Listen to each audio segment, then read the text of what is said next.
લોકસભાની ચૂંટણીનો પ્રચાર હવે અંતિમ ચરણમાં પહોંચ્યો છે અને પ્રચાર માટે ભાજપના દિગ્ગજ નેતાઓ ગુજરાત આવી રહ્યા છે। ત્યારે વડાપ્રધાન નરેન્દ્ર મોદીની આગામી તારીખ 2 મેના રોજ જૂનાગઢમાં ભવ્ય સભાનું આયોજન કરવામાં આવ્યું છે। આ સાથે ભાજપના દિગ્ગજ નેતાઓ પણ આ સભામાં હાજરી આપશે।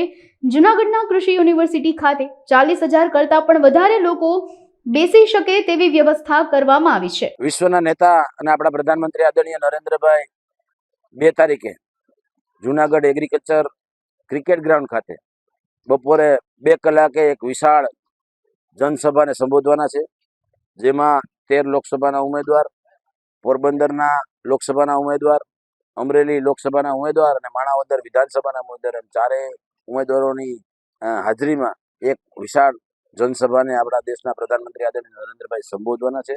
જૂનાગઢમાં કાર્યકર્તાઓમાં ખૂબ ઉત્સાહનું વાતાવરણ જોવા મળ્યું છે। જૂનાગઢની જનતા પણ નરેન્દ્રભાઈને સાંભળવા માટે ખૂબ ઉત્સાહમાં છે। હું જૂનાગઢની જનતાને આહવાન કરું છું કે 2 તારીખે બપોરે 2 વાગે એગ્રીકલ્ચર ખાતે આપ સૌ સહપરિવાર નરેન્દ્રભાઈને સાંભળવા ઉપસ્થિત રહેશો।